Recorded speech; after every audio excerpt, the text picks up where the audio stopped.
Thank you. नमस्कार. शिवसेना उद्धव बाळासाहेब ठाकरे पक्षाच्या वतीने आजच्या पत्रकार परिषदेमध्ये आपल्या सगळ्या डिजिटल, प्रिंट, इलेक्ट्रॉनिक सर्व माध्यमांचे स्वागत आहे. या पत्रकार परिषदेमध्ये माझ्या समवेत नागपूरचे आमचे जिल्हा प्रमुख श्रीयुत उत्तमजी कापसे, आमच्या युवा सेनेच्या अपूर्वा पित्तलवार, महिला आघाडीच्या सर्व पदाधिकारी उपस्थित आहेत. माझ्या उजव्या बाजूला काही लोक आहेत, त्यांचा परिचय मी आपल्याला करून देणार आहे.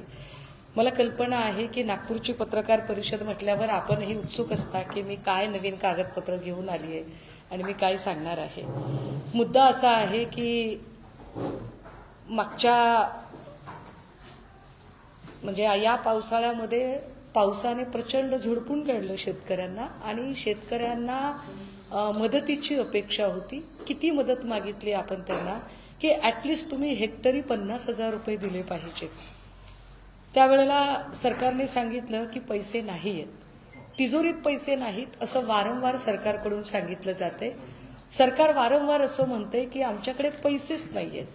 लाडकी बहीण योजनेसाठी सरकारकडून जे पैसे पुरवले जात आहेत ते पैसे कधी सामाजिक न्याय खात्याचे पैसे ओढले जात आहेत, कधी वेगवेगळ्या ज्या अल्पसंख्याकांच्या स्कीम आहेत त्यांचे पैसे ओढले जात आहेत, कधी विद्यार्थ्यांची स्कॉलरशिप, फेलोशिप, बार्टी, सारथी, महाज्योती त्यांचे पैसे इकडून तिकडून पैसे कसे तरी ओढाताण करून आणले जात आहेत आणि सांगितलं जाते की तिजोरीत खणखणाट आहे. पण खरंच तिजोरीत खणखणाट आहे का? आणि जर तो खणखणाट असेल तर मग एवढे पैसे गेले कुठे? मुंबईमध्ये आणि संपूर्ण महाराष्ट्रामध्ये साधारण 4 ते 5 महिन्यांपूर्वी आपण एक जाहिरात संबंध राज्यभर बघत होतात, ज्या जाहिरातीमध्ये छत्रपती शिवाजी महाराजांच्या पायावर देवेंद्रजी फुलं वाहत आहेत. ही जाहिरात कोणी दिली, कशी दिली, त्याचे पैसे कुठून आले याच्याबद्दल काही कुठेही कसलीही वाच्यता झाली नाही. कुठूनही त्याचा स्रोत आपल्याला कळला नाही की एवढी करोडो रुपयांची उधळण करणारी जाहिरात आली तरी कुठून, हे पैसे येतात कुठून. अगदी त्याच वेळेला काही लोक असं सांगतात की नाही हो, काँग्रेस आणि महाविकास आघाडीच्या लोकांकडे पैसे नाहीयेत. पैसे कुणाकडे आहेत? तर पैसे आहेत ते महायुतीच्या नेत्यांकडे, पैसे आहेत एकनाथ शिंदेंकडे, पैसे आहेत देवेंद्र फडणवीसांकडे, पैसे आहेत पवारांकडे, अजित पवारांकडे आणि चिकार पैसे आहेत. इतके पैसे आहेत त्यांच्याकडे की ते पैसे त्यामुळे ते अगदी 20-22 हजाराला एक मत सुद्धा घेऊ शकतात, एवढे पैसे आहेत. हे पैसे आले कुठून एवढे सगळे? आम्ही त्याचा विचार करतोय की या सगळ्यांचं झालं काय.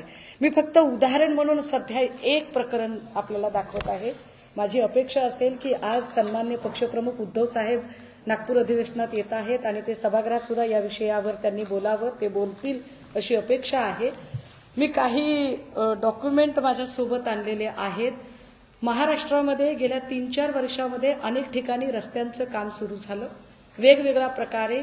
कुठे भक्ती शक्ती मार्ग, कुठे शक्तीपीठाचा मार्ग, समृद्धी महामार्ग. समृद्धी महामार्ग एक वेगळंच आख्यान आहे फार मोठं. मी आत्ता तुमच्यासाठी फार छोटंसं नमुना त्याच्यातला सॅम्पल घेऊन आले. ते सॅम्पल आहे राष्ट्रीय महामार्ग क्रमांक 965 पंढरपूर मोहोळ पालखी मार्ग आहे हा. या पालखी मार्गामध्ये 965 क्रमांकाचा जो पालखी मार्ग आहे यातला जो एकूण आर्थिक गैरव्यवहार आहे, हा आर्थिक गैरव्यवहार जो साधारण 1400 कोटी रुपयापर्यंतचा व्यवहार आहे. हा मार्ग जरा मी आपल्याला दाखवला पाहिजे, म्हणजे आपल्याला हे कळायला हवं की आम्ही जे मांडत आहोत ते किती व्हॅलिड मांडत आहोत. सभागृहामध्ये जर विरोधी पक्ष नेता आत्ता असता विधिमंडळामध्ये, विधानसभेत किंवा विधान परिषदेमध्ये, तर हे अजून ताकदीने मांडता आलं असतं. परंतु सत्ताधाऱ्यांना ते नको आहे, त्यामुळे आम्ही हे मांडलं पाहिजे आपल्यासमोर. हा एक नकाशा आहे, ज्या नकाशामध्ये साधारणतः दादा आपण उलट धरले काय ना, हा इकडच्या बाजूने पकडायला पाहिजे आपण.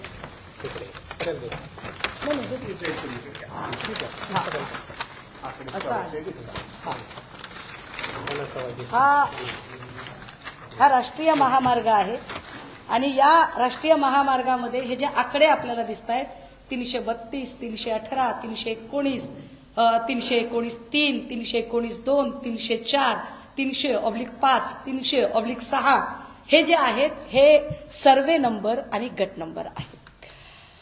राष्ट्रीय महामार्ग पालखी महामार्ग क्रमांक 965 जो महामार्ग मी फक्त पंढरपूर ते मोहोळ याच्यातला पंढरपूर ते मोहोळ सुद्धा बघत नाहीये, लक्षात घ्या। मी फक्त एका गावातून गेलेला 3.5 ते 4 किलोमीटरचा घोटाळा सांगते तुम्हाला। अख्खा महामार्ग काय असेल त्याची आकडेवारी तुम्ही काढा। त्याची आकडेवारी काढण्यासाठी जर आमची मदत पाहिजे असेल तर मुख्यमंत्र्यांच्या सोबत आम्ही बसायला तयार आहोत। मात्र मुख्यमंत्र्यांची पारदर्शक व्यवहार करायची आणि महाराष्ट्राला पारदर्शकता दाखवण्याची तयारी आहे का, ही आमची जरा तो त्यांना प्रश्न आहे। तर साधारणतः या मार्गावरचं हे काम आहे आणि या कामाच्यासाठी काही पैसे, काही नुकसान भरपाई सरकारने देणं अपेक्षित होतं। या संबंधाने एक GR निघाला।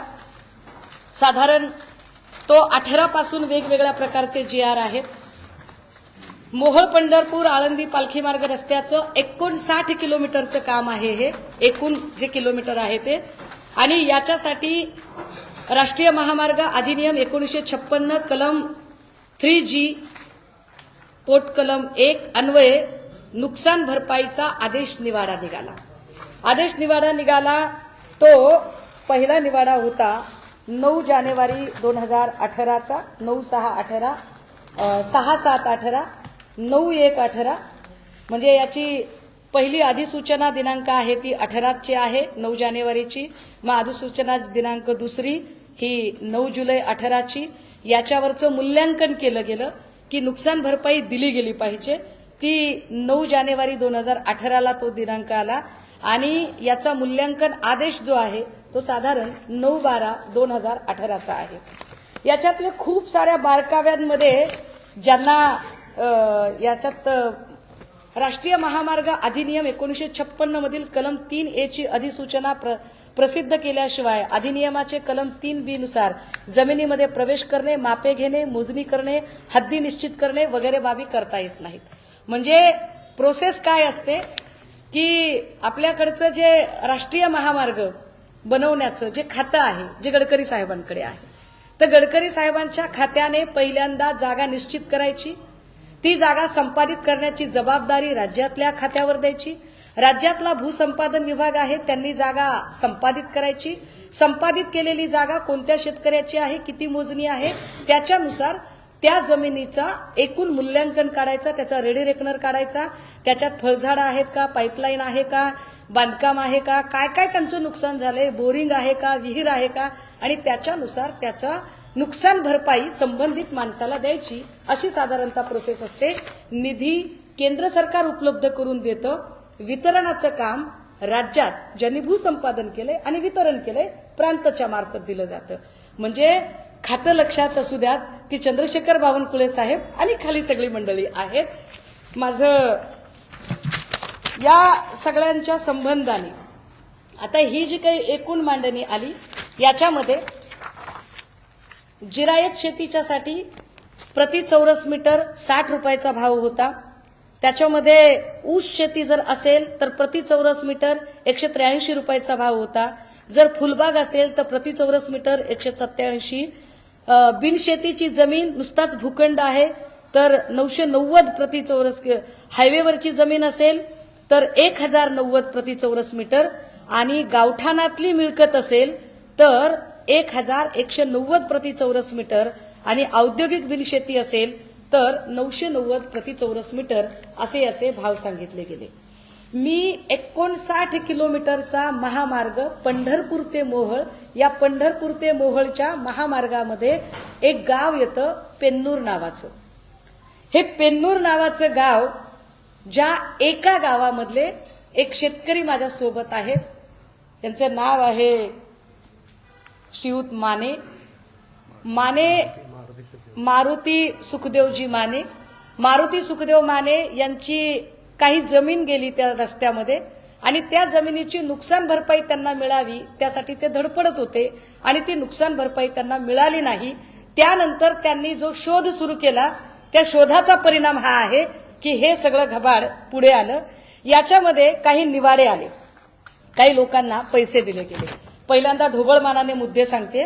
राष्ट्रीय महामार्ग 965 मधला हा 1500 कोटीचा घोटाळा, इंग्रज काळातला सोलापूर मोहोळ पंढरपूर मूळ डांबरी रस्ता राष्ट्रीय महामार्ग 141 हा 100 फूट उंचीचा रस्ता होता, रुंदीचा सॉरी। पालखी मार्गाचं सन 2016 ते 2019 या काळात भूसंपादन होत असताना विहीर, बोरवेल, पाईपलाईन, फळबाग, घरे, बांधकाम आणि 7/12 नोंदी याच्यानुसार ही नुकसान भरपाई द्यायची होती। पालखी मार्गाचं कामकाज सुरू झालं तेव्हा अचानक नुकसान भरपाई मिळावी म्हणून अर्ज दाखल झाले आणि एकाच क्षेत्रावर नावे बदलून एकाच घरात 4-4 व्यक्तींनी एकाच जागेवर लाभ घेऊन घोटाळा केल्याचं समोर आलं। घरे न पाडता घराचा पहिला लाभ घेतला। वन विभाग, कृषी विभाग यांच्याकडे सन 18-25 दरम्यान अचानक झाडे, फळबाग, आंबा, चिंच, जांभूळ, लिंब या काळात मोठी झाडे दाखवली। भूसंपादन झाल्यानंतर त्यापेक्षा जास्त झाडांचा उल्लेख दाखवला। हे शासकीय नियमात कसे बसते? काही ठिकाणी तर असं झालं की ज्यांची जमीनच गेली नाही त्यांनाही पैसे मिळाले। आता आपण त्याच्यातला एक काही आकडे बघूया। रमेश लक्ष्मण माने, हे रमेश लक्ष्मण माने नावाची एक व्यक्ती आहे। गट नंबर 402/4 मध्ये यांची जागा आहे। किती जागा आहे तर 1047 चौरस मीटर। 1047 चौरस मीटर म्हणजे किती तर साधारणतः 10.5 गुंठे जागा। बघा जागा किती आहे, फक्त 10.5 गुंठे जागा आहे। या जागेमध्ये किती झाडं लावली पठ्ठ्याने, दाखवली किती झाडं तर साधारणतः 22 झाडं दाखवली। 10 गुंठ्यात 22 झाडं, ज्याचे त्यांना मिळाले 82,436 रुपये। मग बांधकाम दाखवलं, 49 लाख। हा नाही ते नंतर एकूणच ना। मग बांधकाम दाखवलं, त्याच 10 गुंठ्यात बांधकामही दाखवलं, त्याचे वेगळे पैसे मिळाले, ते साधारणतः 37 लाख। हा एकूण नुकसान भरपाई त्यांना जी मिळालेली आहे ती 49,38,729 रुपये। गट नंबर 402/4 मध्ये पुन्हा रमेश लक्ष्मण मानेचं नाव येतं। जमिनीचं क्षेत्र 853, एकूण नुकसान भरपाई 38,30,652। कधी दिले पैसे तारीखच नाही कागदावर, ही सगळी कागद दाखवणार मी तुम्हाला। याच्यामध्ये रमेश लक्ष्मण माने पुन्हा एकदा गट नंबर 402/4 नुकसान भरपाईला कागदोपत्री 402 SR क्रमांक 3 222। आता बघा जमीन किती दाखवली 402 मध्ये। 10 गुंठ्यात काय काय दाखवलं त्यांनी।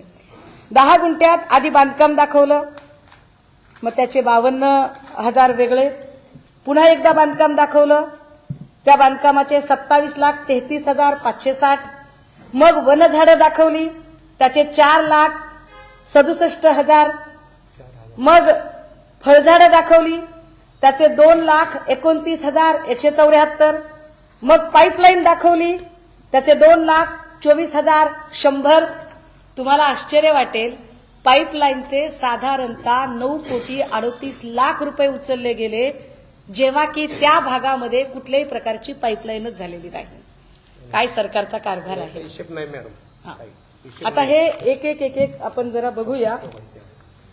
पहिले 18चं दाखवा मला आता तुम्ही दादा। हा हे रमेश मानेचा हा त्याला मिळालेले पैसे। हा रमेश माने, त्याची सही, त्याची तारीख, इकडे ज्या अधिकाऱ्यांनी पैसे दिले त्या अधिकाऱ्यांच्या सह्या, सक्षम प्राधिकारी भूसंपादन तथा उपविभागीय अधिकारी पंढरपूर विभाग पंढरपूर। हे फार विशेष आहे, ज्या अधिकाऱ्याच्या काळात हे सगळं झालंय त्या अधिकाऱ्याने 2 वर्षात स्वतःचा साखर कारखाना उभा केला, हे अजून गंभीर आहे। आता जरा पुढे जाऊया। रमेश लक्ष्मण माने क्षेत्र आहे फक्त 10.5 गुंठे।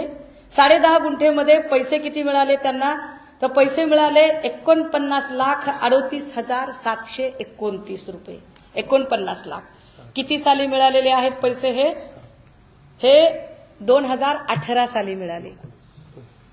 याच व्यक्तीला पुन्हा पैसे दिले, त्याला पैसे दिलेत पुन्हा 2019 साली। पैसे किती दिलेत 38,30,652 एकाच व्यक्तीला। याच व्यक्तीला पुन्हा पैसे दिले. 322 आहे. आता इथे पैसे दिलेत याची टोटलच नाही बघा, या प्रत्येक कागदावर टोटल आहे खाली, की इथे 38,30,000 लिहिलं, खाली एकूण 38 लाख लिहिलं. याच्यामध्ये इथे वर 49,38,729 टोटल लिहिली, 49,38,729. इथे अजून गमतीदार झालं की 2022 मध्ये पुन्हा पैसे दिले आणि पैसे देताना आता बांधकाम दाखवलं 52,000चं, पुन्हा बांधकाम दाखवलं 27,33,000चं, 10 गुंठ्याचा विषय हा. बांधकाम दाखवलं 27,33,000चं, वनझाडं दाखवली 4,676ची, फळझाडं दाखवली 2,21,000ची, पाईपलाईन दाखवली 2,24,000ची. याची एकूण एक अमाऊंट येणं अपेक्षित होतं, ती एकूणची अमाऊंटच आली नाही. अमाऊंट कुठे दादा ती? हा, तिकडे गेला कागद. अच्छा, त्याच्यावर आहे बघा सगळं आहे. इथे ह्याच्यावर हा, त्याचे किती पैसे यांना गेले माझ्याकडे, म्हणजे हे 32 लाख. इतकी कागद आहेत ना. 32,35,538 आहे. ते आता तुम्ही वाचून दिला हा, नंतर पुन्हा मिळाले 32,65,000. आता विचार करा, 49,38,00,000, 32,00,000, 10 गुंठे मिळालेल्या माणसाला नंतर आहे अजून त्याला पुन्हा त्याच माणसाने पुन्हा पत्नीच्या नावावर पैसे उचलले, नाही त्याच्याच नावावर. त्याच्याच नावावर उचलले. आता या सगळ्यांमध्ये त्याचे फोटो दाखवा जरा मला. रमेश मानेंचे फोटो नाही, दुसरे फोटो दाखवा. रमेश मानेला इतका का बरं मेहरबान, सरकार का मेहरबान आहे की रमेश माने सारख्या व्यक्तीला एवढे पैसे मिळतात, एकाच व्यक्तीला इतक्या वेळा पैसे मिळतात. कसं काय कुणी एवढे पैसे देऊ शकतं बरं रमेश मानेला?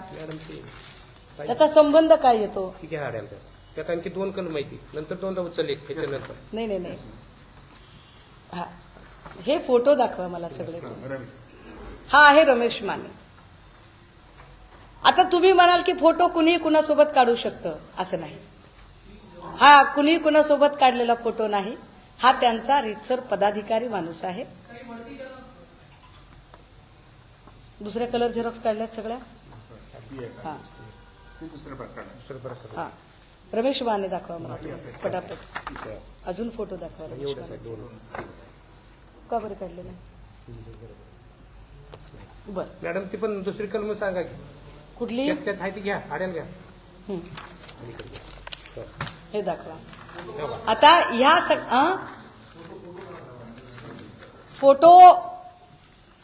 फोटो मी तुम्हाला माझ्याकडे 22 मध्ये 31 लाख काढलेत फळझाडात. परत 22 मध्ये अजून एकदा पैसे काढले याच माणसाने. फळझाडावरचे 31 लाख रुपये उचललेले आहेत. एकाच व्यक्तीने कोट्यावधी रुपये उचलले. एकाच व्यक्तीने कोट्यावधी रुपये, एकच त्याने उचललेली काही कोटीच्या घरात. एकूण किती कोटी होतात त्याचे? 1,88 लाख रुपये. हा, एकूण तुकडा 2018 पासून तोच उचलतो, सारखे पैसे उचलतो. हा, हे एक सॅम्पल दाखवलं आम्ही तुम्हाला. चौरे चरण चौरे दाखवलं. कलम त्याचं कशाला ठेवतो मग? शिवीचं घ्या, ते आता दिलेलंच घ्या. थांबा, आता ही आहे ती घ्या बाहेर, ते आता दिल्या बाई. शेवटी 31 लाखात झालं. आता नंतर रमेश माने ही 24,000 सालात हा, ह्याने फळझाडात 36 लाख काढले.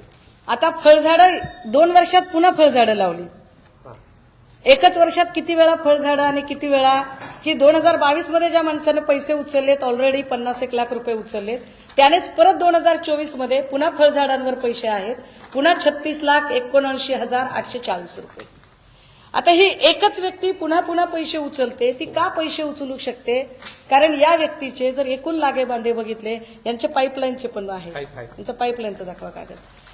जेव्हा माहिती अधिकार खाली माहिती मागितली जाते त्यावेळेला त्या संपूर्ण पेन्नूरचा जो एरिया आहे, ज्या एरियातनं हा महामार्ग जातोय, या महामार्गामध्ये कुठेही पाईपलाईन अजिबात नाही.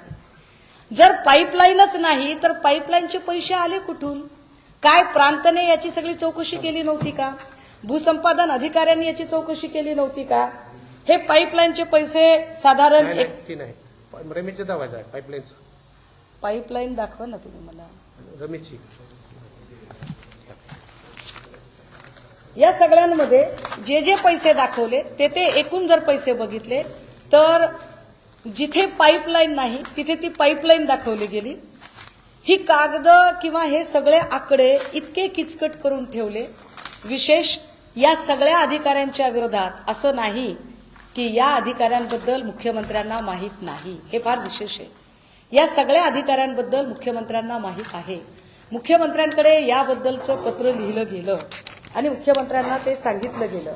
रमेश लक्ष्मण माने पुन्हा एकदा आता इंधन विहीर आणि त्याच्यात बोरिंग आणि बोरिंगचे पैसे साधारणतः 11 लाख, मूल्यांकन आहे ते. आणि एकूण दिलेलं आहे. हे मूल्यांकन हे मूल्यांकन 11 लाख आणि त्याच्या दुप्पट पैसे द्यायचे ते साधारण 2,24,000 रुपये.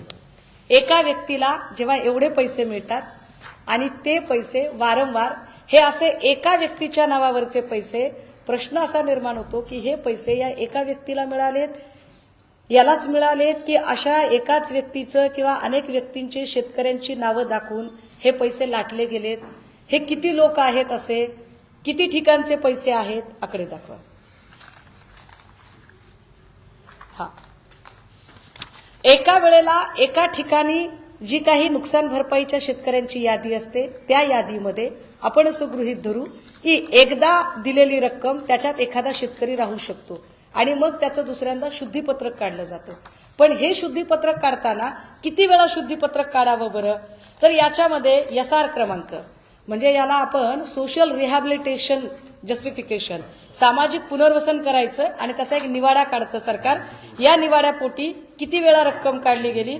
2018 मध्ये 45 कोटी 35,24,155 रुपये दिले गेले. 2019 मध्ये पुन्हा एकदा शुद्धीपत्रक काढले. 44 कोटी 8,96,085 रुपये दिले गेले. 21 ला पुन्हा त्याच जागांमध्ये शुद्धीपत्रक निघतं. शेतकरी तेच, गट नंबर तोच, फक्त प्रकार बदलला जातो. 37 कोटी 43,63,528 रुपये. पुन्हा एकदा त्याचा निवाडा निघतो, पुन्हा अजून एकदा, आणि तो निवाडा निघतो मार्च 2022 मध्ये 80 कोटी 69,01,007 रुपये. पुन्हा एकदा 2022 मधला अजून एक निवाडा येतो ज्याच्यात पुन्हा पैसे दिले जातात 29 कोटी 27,09,920 रुपये. पुन्हा अजून एक निवाडा येतो, निवाडा क्रमांक 87/2022. पैसे दिले जातात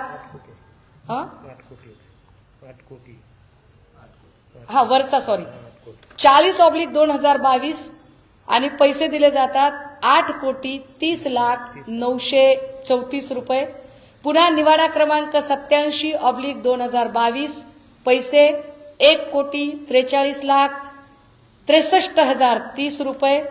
पुन्हा निवाडा 46/2022 रक्कम 2,57,05,505 रुपये.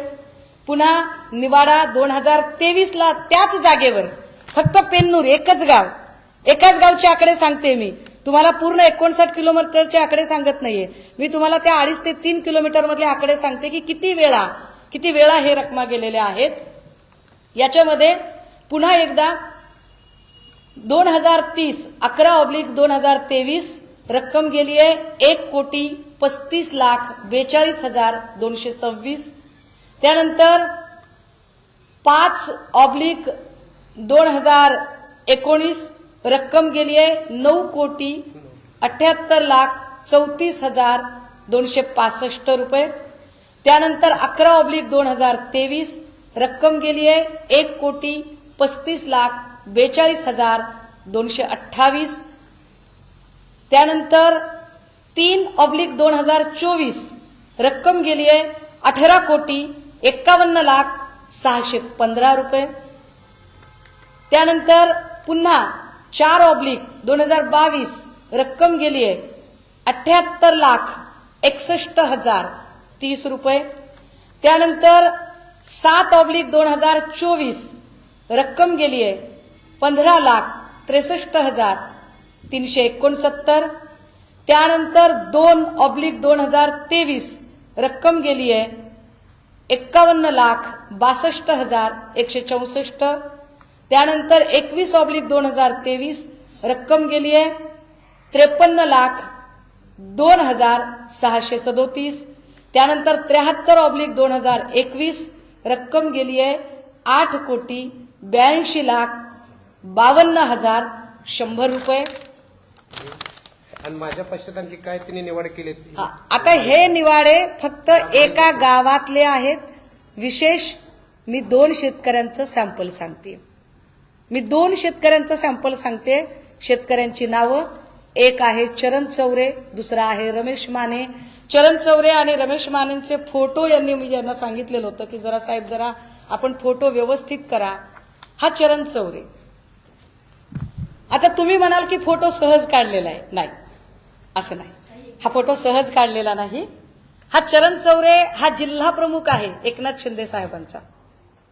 सोलापूरचा जिल्हा प्रमुख आहे. बघा, म्हणजे खूप लोक म्हणतात की शिंदे साहेब खूप पैसे देतात. बरं का, शिंदे साहेबांचा हात सढळ आहे. शिंदे साहेब कार्यकर्त्यांना खूप पैसे देतात. शिंदे साहेब खिशातले पैसे देतात की शिंदे साहेब कुठले पैसे देतात? शिंदे साहेबांकडे कार्यकर्ता का जातो? अहो, पैसे खूप आहेत. पैसे खूप आहेत. पैसे कुठले येत आहेत? जे आकडे मी तुम्हाला वाचून दाखवले, जे एकाच व्यक्तीच्या घरात आकडे गेले, तो माणूस जिल्हा प्रमुख निघतो. जो दुसरा माणूस मी तुम्हाला दाखवला होता, ज्याचा फोटो, हा भारतीय जनता पार्टीचा अत्यंत महत्वाचा पदाधिकारी. सोलापूर जिल्ह्यात या माणसाशिवाय पान हलत नाही भाजपचं, असं लोक सांगतात.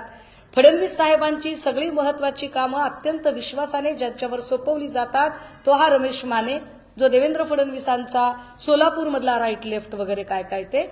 आणि हा चौरे, जो एकनाथ शिंदेचा राईट लेफ्ट. पैसे कोट्यावधीचे. जर 2.5 किलोमीटरमध्ये जर एवढे पैसे जात असतील तर एकूण 59 किलोमीटरमध्ये किती पैसे? तर 59 किलोमीटरचे पैसे आमच्याकडे तयार आहेत. त्याची एक डॉक्युमेंट. दादा, पाईपलाईनची ऑर्डर दाखवा, त्याची आकडे दाखवा. हा, द्या चौरेंचं द्या. आता हे लक्ष्मण मानेंचं झालं. 10 गुंठ्यामध्ये एवढे पैसे काढलेत. हे फार विशेष आहे. 10 गुंठ्यामध्ये एखादा व्यक्ती किती वेळा पैसे उचलू शकतो आणि त्याला किती वेळा प्रांत पैसे देतात? प्रांत इतके ढ असू शकतात का? प्रांताला कळत नाहीये का की आपण एकाच व्यक्तीला किती वेळा आणि एकाच गट नंबर आणि एकाच सर्वेवर इतके पैसे देतोय? याचा अर्थ प्रांताला काही लाभांश जात होता का? म्हणजे प्रांत अधिकारी आणि एकूण सगळी जी अधिकारी आहेत या सगळ्यांची साठगाठ आहे का? सरकारला असं म्हणायचं आहे का की नाही, आमचा याच्याशी काही संबंध नाही? महसूल खात्याच्या बावनकुळे साहेब किंवा प्राधिकरणशी संबंध असणारे लोक या सगळ्यांना जर असं म्हणायचं असेल की नाही, आमचा या प्रकरणाशी काही संबंध नाही, तर या सगळ्या अधिकाऱ्यांची चौकशी कधी लागणार आहे? या सगळ्या अधिकाऱ्यांना कोण बोलणार आहे? विशेष असे अधिकारी इतक्या काळानंतर ज्यांनी करोडोची माया जमा केली, असे करोडोची माया जमा करणारे हे चरण हनुमंत चौरेचं रेकॉर्ड आहे. हा चरण हनुमंत चौरे, ज्याची जागा किती आहे तर 300 चौरस मीटर, म्हणजे 3 गुंठे. 3 गुंठे जागा आहे साहेब. 3 गुंठ्यावर यांनी उचलले किती तर 15,80,598 रुपये एकदा उचलले. त्याच्या खालोखाल एक दुसरा माणूस आहे ज्याला साधारणतः 1,22,76,600 रुपये मिळालेले आहेत. आता याच 3 गुंठे जागेमध्ये चरण चौरेंनी झाडे किती लावली? 3 गुंठे. 3 गुंठे जागेमध्ये झाडं किती लागली बघा? 81. आंब्याची रोपं लागली 307. 3 गुंठ्यामध्ये आंब्याची रोपं 307 लागली. आंब्याची झाडं, इथं संख्या आहे झाडांची. अहो हेच घेते मी साहेब, तुम्हीच लिहिलेलं आहे. 165. त्यानंतर कविता चरणराज चौरे, पुन्हा फोड केली त्याची. फोड करून पुन्हा पत्नीचं नाव घेतलं. मग पत्नीच्या नावावर काही झाडं दाखवली. मग आंब्याची झाडं किती त्याच्यामध्ये, तर आंब्याची झाडं 42, आंब्याची रोपं 15, एकूण झाली 57. पैसे किती दिले, तर पैसे दिले 20,68,441. पुन्हा आंब्याची झाडं 13, पुन्हा आंब्याची झाडं 2, एकूण 15. पैसे दिले 4,71,604. एकूण पैसे किती दिलेत, 3 गुंठ्यामध्ये एकूण झाडांची संख्या किती झाली, तर 3 गुंठ्यामध्ये एकूण झाडांची संख्या 487 झाडं लावली. म्हणजे हे तर आमच्या सुधीर मुनगंटीवार साहेबांपेक्षा सुद्धा भारी कार्यक्रम आहे. म्हणजे सुधीर भाऊनी 33 कोटी झाडं लावली होती. एक वेळ ती तरी पटतात, पण ही पटतच नाहीयेत. पण सुधीर भाऊंचीच कार्यकर्ते म्हणजे एकूण भाजपाचे कार्यकर्ते म्हटल्यावर काय पद्धतीनं लोक काम करतात की एकूण 487 झाडं, ज्याचे 8,9,89,889,858 रुपये 3 गुंठ्यावर एवढे पैसे. मूल्यांकन आहे.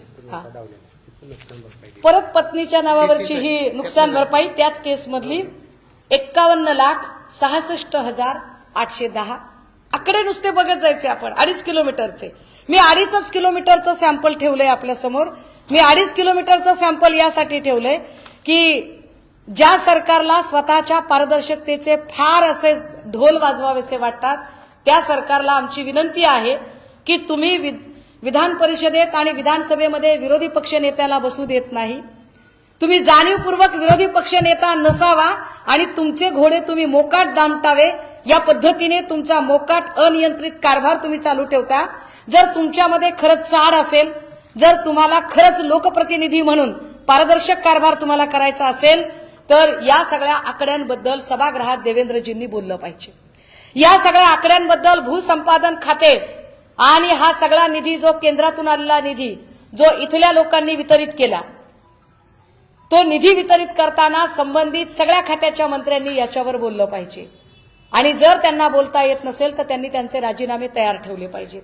त्यांना जर असं वाटत असेल की नाही एक पत्रकार परिषद घेतील सुषमा अंधारे आणि गप्प बसतील, तर असं नाही. जोपर्यंत हा प्रश्न धसास लागत नाही तोपर्यंत मी यावर बोलत राहील. आज आकडे इतके जास्त आहेत की माझाही सांगताना गोंधळ उडतोय आणि तुमचा ऐकताना गोंधळ उडतोय. कारण एकाच वेळेला इतके सगळे आकडे आम्ही तुम्हाला द्यायचा प्रयत्न करतोय. याच्यामध्ये पुन्हा चरणराज चौरे, दुसऱ्या गटात अच्छा, आता याच्यात परत 10 गुंठे, परत चरण चौरे, परत त्याची झाडे आणि परत त्याला नुकसान भरपाई 18,15,000. चरण चौरे कोण, तर चरण चौरे हा एकनाथ शिंदेचा जिल्हा प्रमुख. याच्यामध्ये पुन्हा ग्रामपंचायत बांधकाम पेन्नूर, पुन्हा बांधकाम दाखवलं, आता झाडं तोडली, आता 6च महिन्यात बांधकाम आलं, आता बांधकामाचे पैसे आले 28,32,424 रुपये. हे सगळं ज्या पद्धतीनं केलं गेलंय, या सगळ्या आकडेवारी जर एकूण बघितल्या, विशेष पैसे दिल्याचे पत्र आणि ठराव निघाल्याचं पत्र, नोटिफिकेशन निघाल्याचं पत्र, 2 पत्रातला फरक एकदा दाखवू देत मला. हे काय आहे, याच्यामध्ये इतके शेतकरी आहेत. दादा तुम्ही कागद काढा, आता तुम्ही सगळी कागद काढा, फटाफट फटाफट कागद काढा तुम्ही. ही सगळी कागद कदाचित चक्रावून टाकणारी आहेत. मला कल्पना आहे की एका बातमीमध्ये हे सगळे आकडे आणि ही सगळी कागद कव्हर होणारी नाही. मला याची कल्पना आहे. दादा मी सांगते तेवढं तुम्ही द्या ना फक्त. पलीकडे टाकली आता सगळे चरणचे पेपर आहेत, 3 वर्ष 4 त्यातले काढून घेतले. हा, या सगळ्या कागदपत्रांमध्ये एक कागद तर एवढा विशेष की एकीकडे सरकारच सांगतं की त्या भागात पाईपलाईन नाही, दुसरीकडे सरकारच तब्बल 9,38,00,000 त्याचा नुकसान भरपाई दिली याचं पत्र काढतं. एकाच वेळेला सरकारच सांगतं एका ठिकाणी की नाही, या सगळ्यांमध्ये आम्ही आता नुकसान भरपाई दिलेली आहे. अहो दादा ऐका ना, कमी बोला आणि कागद दाखवा. यामध्ये सरकार एके ठिकाणी सांगतं की नाही आम्ही पैसे एवढे दिलेले नाहीत, आणि दुसरीकडे सरकार सांगतं की या कागदानुसार आम्ही इतके पैसे दिलेले आहेत. 22ला पैसे देतं सरकार आणि त्याचं नोटिफिकेशन 23ला काढतं. पैसे आधी दिले जातात, नोटिफिकेशन नंतर निघतं. एवढं गतिमान सरकार जर शेतकऱ्यांच्या बद्दल वागलं तर कदाचित अजून चांगला फरक पडेल. पण हे सरकार शेतकऱ्यांच्या बद्दल गतिमान नसतं. हे सरकार गतिमान असतं शेतकऱ्यांच्या नावाखाली स्वतः पोचलेल्या गावगुंडांच्या बाबत. ज्या गावगुंडांना इतकी ताकद मिळते की ते गावगुंड त्या गावात दहशत निर्माण करतात. मग ते बूथ कॅप्चरिंग पासून तर अख्खं इलेक्शन हायजॅक करण्यापर्यंतची अख्खी प्रोसेस तयार करतात. या प्रोसेसमध्ये जर आम्ही आपल्याला साधारण जर एकूण ती आकडेवारी जर बघितली, त्या संपूर्ण आकडेवारीमध्ये 2.5 किलोमीटरमध्ये एकत्रितपणे जे काही आम्ही नुकसान भरपाईचा तुम्हाला आकडा दाखवला तो एका ठिकाणचा तब्बल 100 कोटीपर्यंतचे आकडे आम्ही आपल्याला सांगितले. 2.5 एकरमध्ये 100 कोटी तर 2.5 किलोमीटरमध्ये 100 कोटी तर साधारणतः 59 किलोमीटरमध्ये किती? या 59 किलोमीटरमधले सगळे शेतकरी, त्या सगळ्यांची नावं, त्यांना दिलेले 2दा 3दा 4दा 5दा दिलेले पैसे, एका माणसाला किती वेळा पैसे मिळाले, या प्रत्येकाची आकडेवारी आमच्याकडे आहे. आम्हाला इथे येऊन का बोलावं लागतंय? आम्हाला इथे येऊन आपल्याला बोलावं लागतं त्याचं कारण याचे एकूण होतंय का? टोटल मारले नाही त्याचे? नाही मारले नाही.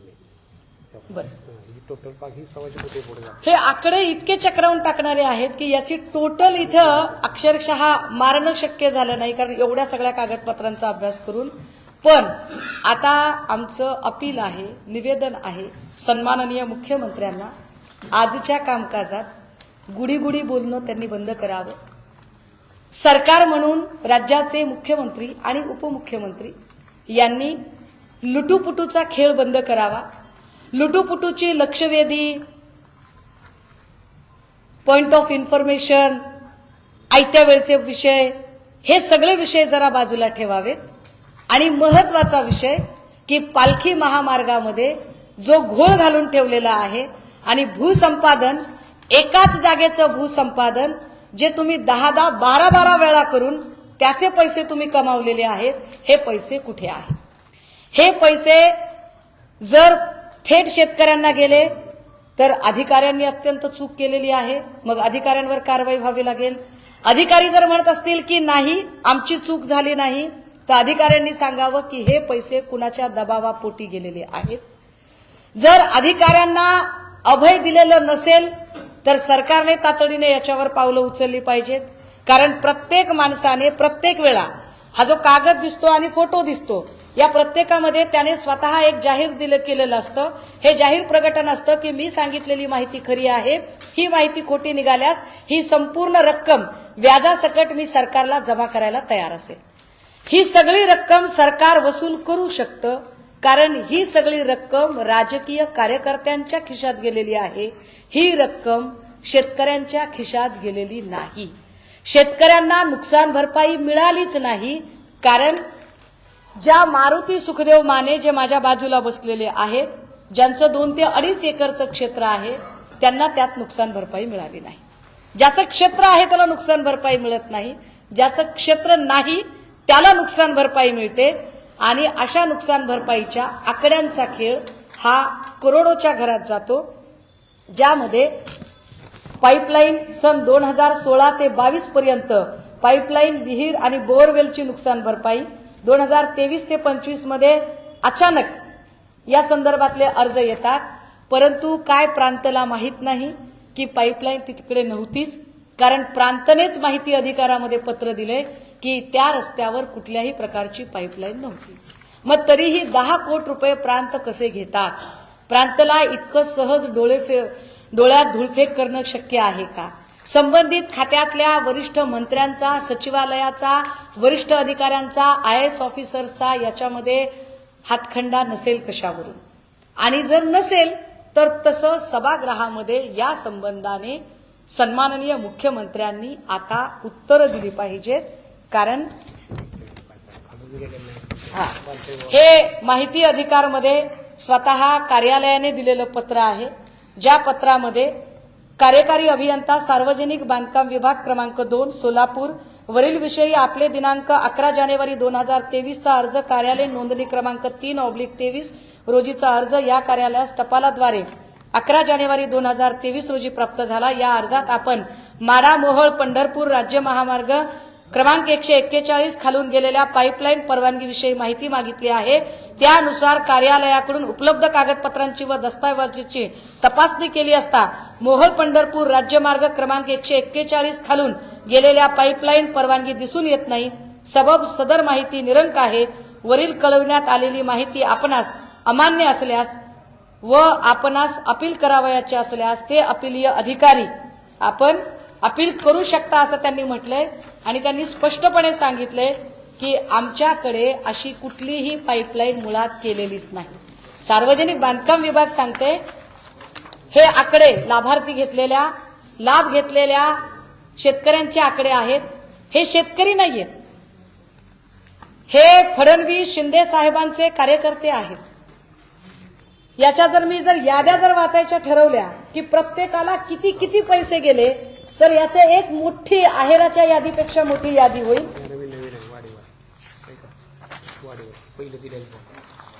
ह्या सगळ्या शेतकऱ्यांची यादी आहे आणि हे सगळे आता मला शंका आहे की हे शेतकरी तरी खरे आहेत का, की यांच्या नावचे पैसे असेच काढलेले आहेत। याची सुद्धा शहानिशा झाली पाहिजे। या सगळ्यांच्या संबंधाने सरकारकडून एक एन्क्वायरी कमिशन झालं पाहिजे। या सगळ्याची चौकशी झाली पाहिजे।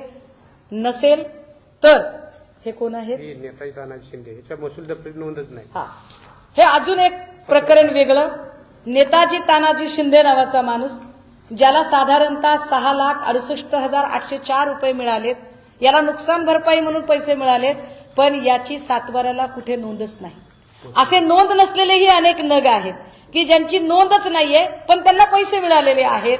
आणि त्या सगळ्यांच्या ट्रू कॉपी या सरकारी दप्तरालयातून माननीय सक्षम प्राधिकरण भूसंपादन तथा उपविभागीय अधिकारी पंढरपूर विभाग पंढरपूर यांच्याकडून आलेली कागद आहेत।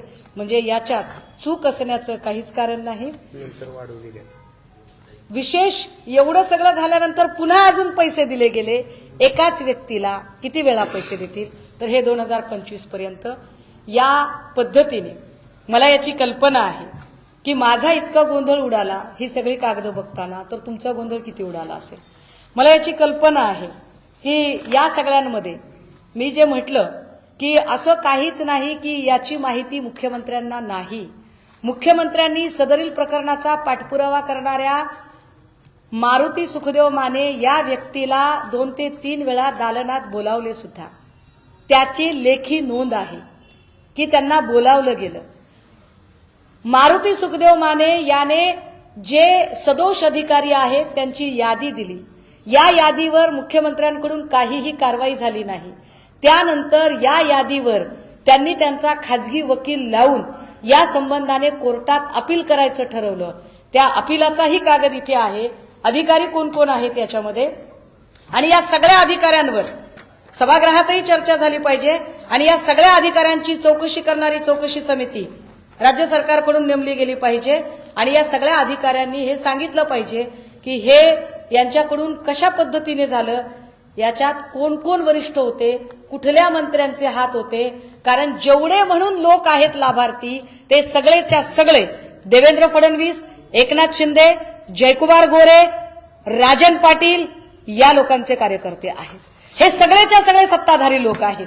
या सगळ्या सत्ताधारी लोकांकडून ज्याच्यामध्ये अधिकारी असणारे केव्ही गोडके, प्रकल्प संचालक, भारतीय राष्ट्रीय राजमार्ग प्राधिकरण पंढरपूर, एस.व्ही. पाटील, कार्यकारी अभियंता, महाराष्ट्र जीवन प्राधिकरण सोलापूर, नदाफ केएन, उपविभागीय अभियंता, महाराष्ट्र जीवन प्राधिकरण उपविभाग क्रमांक 1 सोलापूर, पथक प्रमुख डी.यू. नगरकर, उपविभागीय अधिकारी प्रभारी, महाराष्ट्र जीवन प्राधिकरण सांगोला उपविभाग, आर.डी. माने, शाखा अभियंता, महाराष्ट्र जीवन प्राधिकरण सांगोला उपविभाग, आसिफ शेख, शाखा अभियंता, महाराष्ट्र जीवन प्राधिकरण सोलापूर, एस.पी. कोळी, शाखा अभियंता, महाराष्ट्र जीवन प्राधिकरण सांगोला उपविभाग, सी.एच. कोळी, शाखा अभियंता, महाराष्ट्र जीवन प्राधिकरण सांगोला उपविभाग, पी.एस. हरिसंगम, शाखा अभियंता, महाराष्ट्र जीवन प्राधिकरण सोलापूर, व्ही.व्ही. गायधनकर, शाखा अभियंता, महाराष्ट्र जीवन प्राधिकरण सोलापूर, वाय चौधरी, सहाय्यक कार्यकारी अभियंता, महाराष्ट्र जीवन प्राधिकरण सोलापूर, एम.एस. हरीश, शाखा अभियंता, महाराष्ट्र जीवन प्राधिकरण सोलापूर,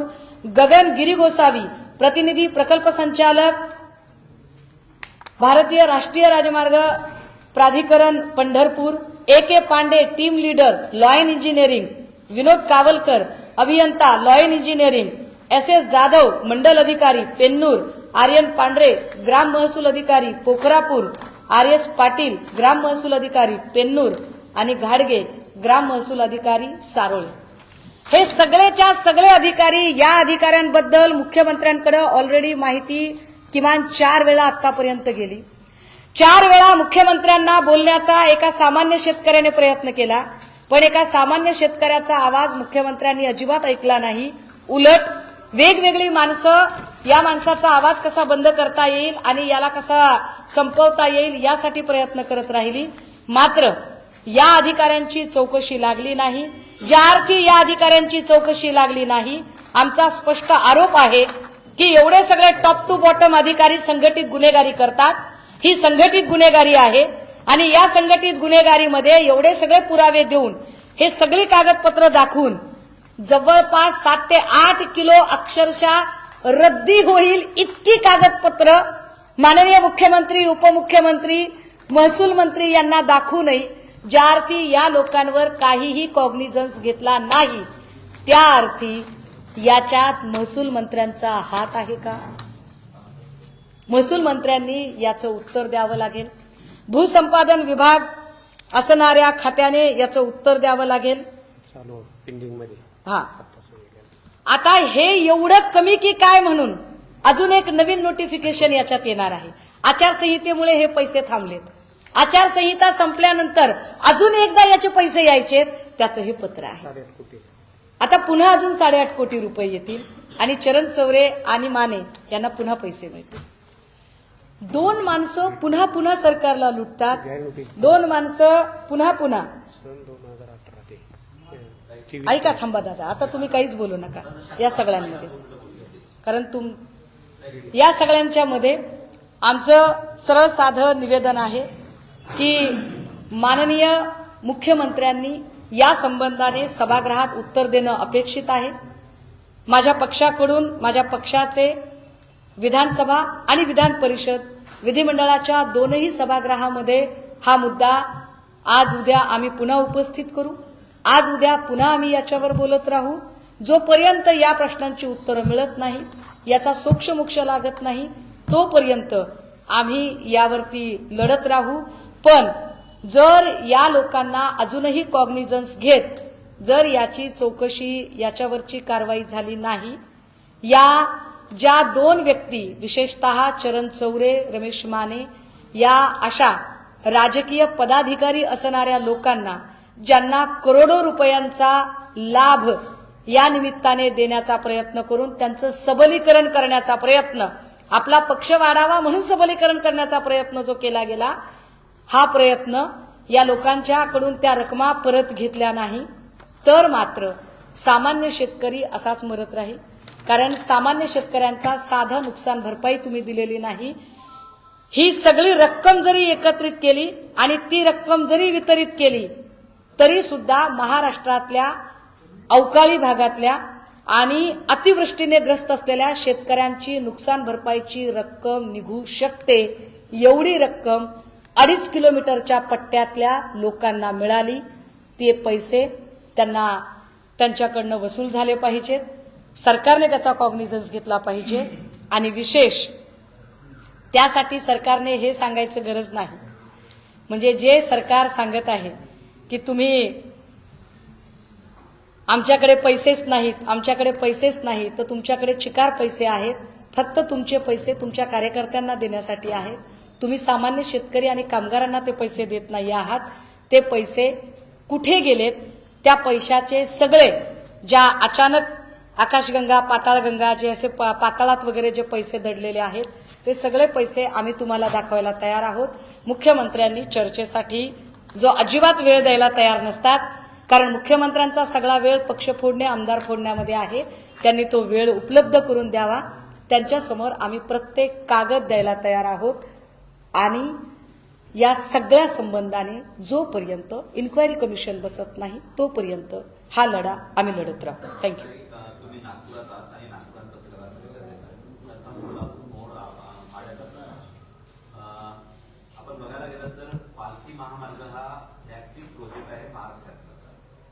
आरोप येतोय NHAI गडकरींच्या खात्यात, तुम्ही गडकरींची भेट घेणार आहात या आरोपाला?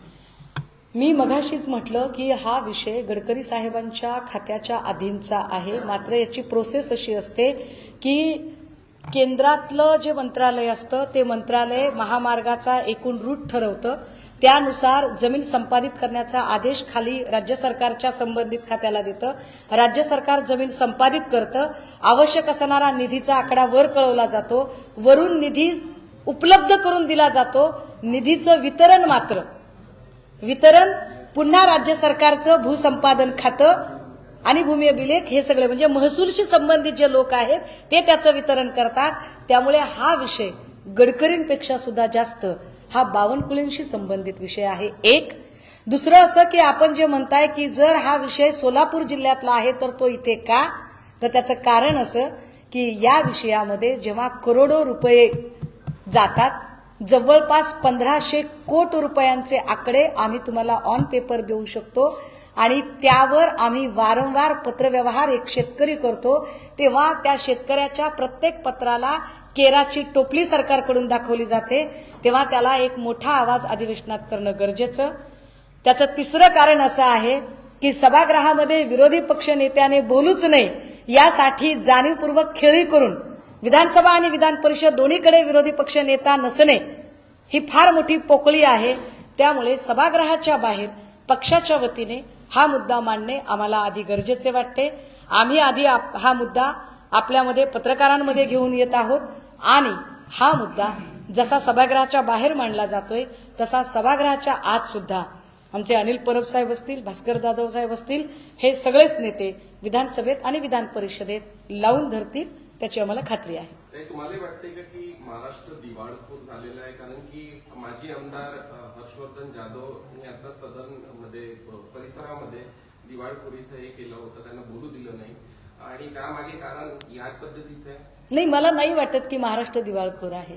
महाराष्ट्र दिवाळखोर नाही, महाराष्ट्रातल्या सत्ताधाऱ्यांतल्या नेत्यांची वैचारिक दिवाळखोरी आहे. महाराष्ट्रातले सत्ताधारी नेत्यांची जी वैचारिक दिवाळखोरी आहे त्यामुळे या महाराष्ट्रातला जो सर्वसामान्य शेतकरी आहे किंवा कामगार आहे, कष्टकरी आहे, तो वेठीस धरला जातोय. कारण मी तुम्हाला इथे 1500 कोटी रुपयाचे एवढे आकडे वाचून दाखवले. अरे एवढाले पैसे जर एका माणसाच्या घरात जात असतील तर गरीब कसं म्हणायचं महाराष्ट्राला? पैसे नाहीत कसं म्हणायचं? पैसे आहेत. पैसे असल्याशिवाय का ते एका मताला 20,000 25,000 रुपये खर्च करू शकतात? जर भाजपा इतकी चांगली असेल, भाजपाने खरंच लोककल्याणकारी काम केलं असेल तर निवडणुकीत एका मताला 25,000 रुपये खर्चावेच का लागतात भाजपला? ज्या अर्थी एका मताला 25,000 रुपये देण्याची वेळ येते त्या अर्थी यांनी काम काहीच केलं नाही. पण मग आता त्यांना मतं विकत घ्यावी लागतात. पण मत विकत घ्यायला पैसे येतात कुठून?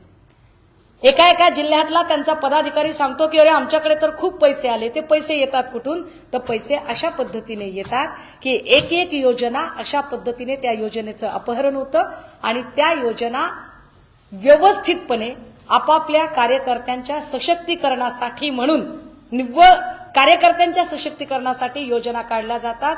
या योजना सामान्य शेतकऱ्यांच्या भल्यासाठी काढल्या जात नाही. भूसंपादन प्रकरणातील घोटाळा पण आता बाहेर काढलेला आहे. याआधी पुणे जमीन गैरव्यवहार प्रकरण देखील गाजत आहे, परंतु अद्यापर्यंत आता निम्म अधिवेशन झालेलं आहे, परंतु विरोधकांकडून कुठलाही आवाज किंवा विधिमंडळात हा प्रश्न पुण्यातला जमीन घोटाळा 2 जमीन घोटाळे पुण्यातले एकच नाही बोलायचा, 2 फक्त मुंडवा नाही. त्याच्या आधीचा एक जमीन घोटाळा महत्वाचा आहे, तो जैन बोर्डिंगचा घोटाळा.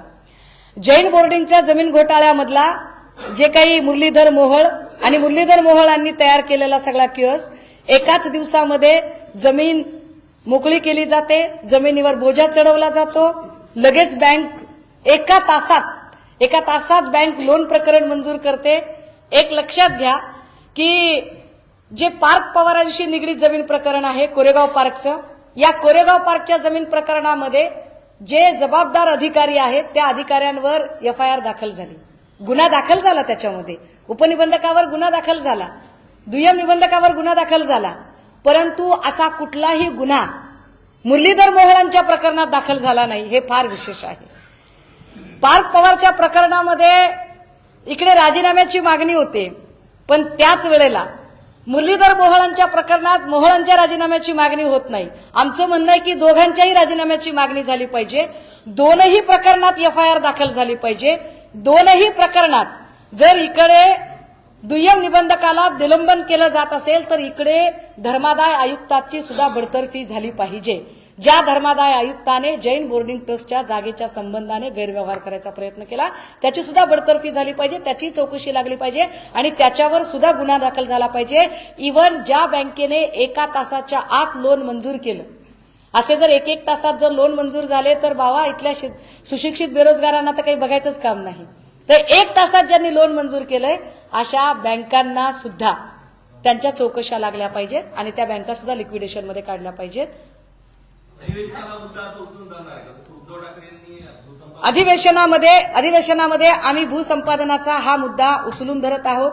अधिवेशनामध्ये आणि अधिवेशनात चालू होण्याच्या आधीपासून जैन बोर्डिंग प्रकरण असेल किंवा कोरेगाव पार्कचं जमीन प्रकरण असेल या दोनही प्रकरणात स्वतः सुषमा अंधारे वारंवार बोलत आहेत, वोकल आहेत आणि प्रत्येक वेळेला आम्ही पत्रकार परिषदा घेऊन रीतसर याच्यातली आमची भूमिका स्पष्ट करत आहोत. काही मुरवा जमीन प्रकरणामध्ये जर पाहिलं तर थेट कोर्टाने म्हटलेलं आहे किंवा एफआयआर मध्ये पाच पवारांचं नाव नाही आणि विचारणा सुप्रीम कोर्टाने या संदर्भात केली. मला वाटतं ते सगळ्यात जास्त उत्तर त्याचं चांगलं देवेंद्र फडणवीस देऊ शकतात. कारण अमेडिया कंपनीमध्ये 99% भागीदारी असणाऱ्या पार्थ पवारांचं नाव अजूनही का आलेलं नाही. 1% भागीदारी असणाऱ्या दिग्विजय पाटलांचं नाव येतं आणि 99% भागीदारी असणाऱ्या पार्थ पवारांचं नाव येत नाही. ते नाव न येण्यासाठी कुठलं प्रिव्हिलेज दादांनी सॅक्रिफाईस केलेलं आहे आणि फडणवीसांनी नेमक्या कोणत्या अटी शर्तीवर ती कारवाई न करण्याचं ठरवलं आहे.